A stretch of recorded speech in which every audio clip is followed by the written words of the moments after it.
Tapi ibu tetap tenang dengan senyumnya. Hari yang dinanti akhirnya tiba. Sebuah kapal layar yang megah mendarat di tepi pantai Tanjung Batu. Turunlah wanita kaya dengan bangganya dari kapal layarnya, didampingi tuan besar dan rombongan menuju rumah kediaman Putri. Putri dan mamanya juga Kakaban beserta beberapa keluarga menyambut kedatangan rombongan dengan sederhana. Walaupun terlihat angkuh, Nyonya besar merasa sedikit risih dengan keadaan rumah kecil yang sederhana itu. Namun ketika ia melihat kecantikan Putri, barulah ia berusaha tersenyum dan merasa putranya tidak salah memilih. Pembicaraan berlangsung singkat. Putri ketika ditanya, apakah dia bersedia? Dia hanya bisa tertunduk malu, berarti setuju. Kakaban tidak banyak bicara dan hanya bisa berharap semoga jodoh untuk adiknya bisa berubah sikap nantinya bila sudah menikah. Sesuai kesepakatan, beberapa hari kemudian diadakan akad nikah dan acara sederhana di kediaman Putri karena jumlah orang yang tinggal di Tanjung Batu saat itu masih sangat sedikit, maka acara meriah akan dilaksanakan di kampung nelayan. Pagi itu langit cerah, laut tenang mengantarkan rombongan pengantin pria menuju Tanjung Batu. Akad nikah dilaksanakan dengan hikmat, acara syukuran dilaksanakan sederhana. Rombongan pengantin segera naik perahu layar, siap ke kampung nelayan. Beberapa perahu kecil menyusul, termaksud juga Kakaban, memilih naik perahunya daripada ikut rombongan di atas kapal layar. Putri dan mamanya terlihat bahagia, begitu juga Sang Aji dan orang tuanya.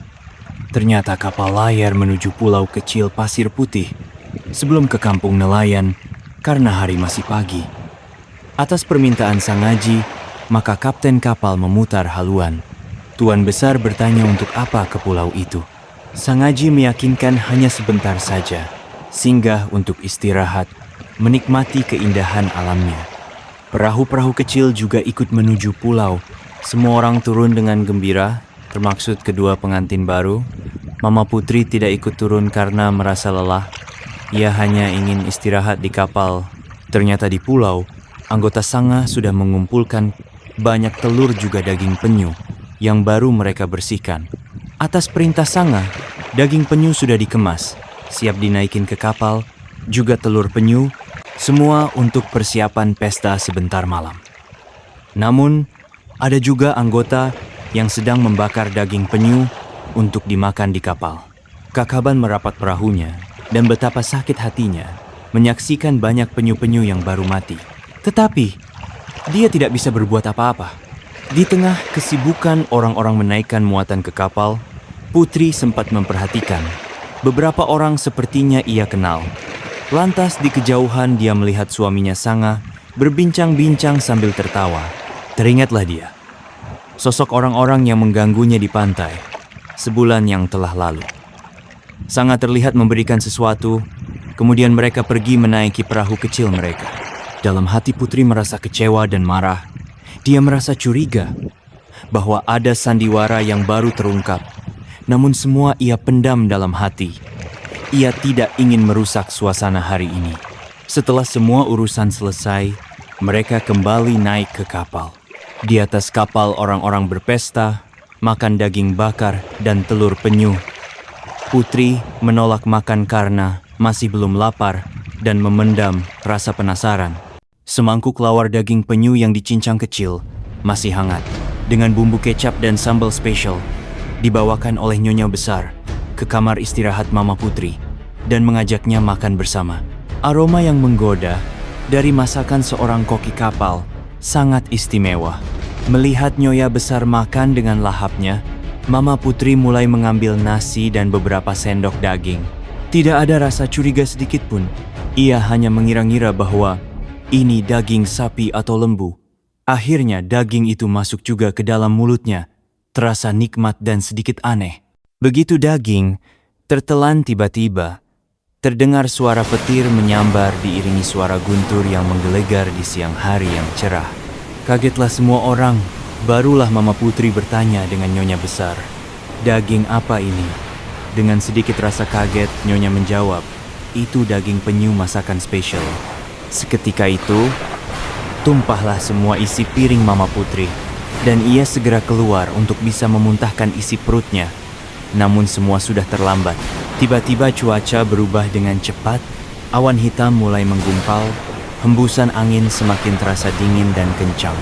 Kapal yang baru berlayar terasa mulai bergoyang karena ombak mulai bergelora. Putri berlari ke kamar dan menemui mamanya yang sedang menangis dan berdoa memohon ampun. Dia memeluk Putri dengan erat, sambil menyatakan, Mama tidak sengaja melanggar sumpah. Mama tidak tahu, ternyata itu daging penyu yang sudah Mama makan. Putri juga ikut menangis dan pasrah sambil menanti apa gerangan yang akan terjadi. Sementara alam semakin gelap, petir dan guntur terus menggema di langit.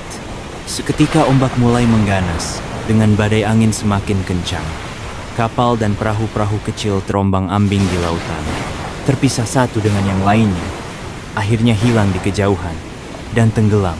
Kapal layar mulai kehilangan keseimbangan, tiang-tiang kapal patah, perlahan air mulai masuk, dan gelombang besar menghantam, dinding kapal pecah, menenggelamkan kapal dan semua yang ada di dalamnya. Sementara itu orang-orang di kampung nelayan yang menunggu dengan persiapan penyambutan pengantin merasa gelisah karena rombongan belum tiba. Mereka juga merasakan kerasnya deburan ombak di pesisir pantai, hujan, dan angin badai, membuat semua persiapan berantakan. Bahkan banyak rumah yang hancur, terseret angin yang sangat kencang. Di lautan, semua orang berusaha menyelamatkan dirinya masing-masing, namun ombak besar, hujan, dan badai tidak ada tanda berakhirnya, memisahkan semuanya hanyut ke segala arah. Kakaban berusaha terus berenang. Di saat tenaga hampir habis, tiba-tiba kakinya merasa memijak sesuatu dan bergerak. Yang membantu dirinya tetap di permukaan air, nampak olehnya beberapa ekor penyu menggiring dirinya tetap bertahan. Terlintas di pikirannya, mungkin ini penyu-penyu yang selalu dia lepaskan ketika terperangkap di jaringnya. Perlahan tapi pasti, makhluk-makhluk itu membawa dirinya hingga sampai pada bibir pantai sebuah pulau yang besar. Di dalam hatinya mengucapkan syukur kepada Tuhan dan berterima kasih kepada penyu-penyu yang telah menyelamatkan dirinya. Begitu juga dengan Putri yang terus berjuang di tengah lautan dengan masih menggunakan gaun pengantinnya. Tiba-tiba merasa sesuatu yang besar mengangkatnya tetap di permukaan air, dan barulah ia percaya bahwa penyu raksasa itu benar adanya dan cerita turun-temurun itu bukan dongeng semata. Putri dihantar kembali ke pulau yang baru mereka tinggalkan. Sesampainya di pantai, Putri mengucapkan terima kasih. Penyu raksasa berkata kepadanya, "Kutukan telah berakhir, tinggallah dan jaga pulau ini dengan damai." Lalu penyu berlalu kembali ke laut.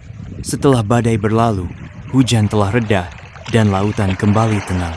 Orang-orang dari kampung nelayan mulai khawatir dan bergegas menyiapkan perahu-perahu yang masih bisa dipakai untuk mencari semua rombongan pengantin.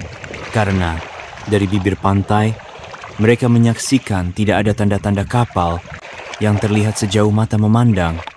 Akhirnya, mereka temukan banyak korban terdampar sepanjang pesisir sebuah pulau besar yang akhirnya mereka sebut pulau itu dengan nama Pulau Panjang.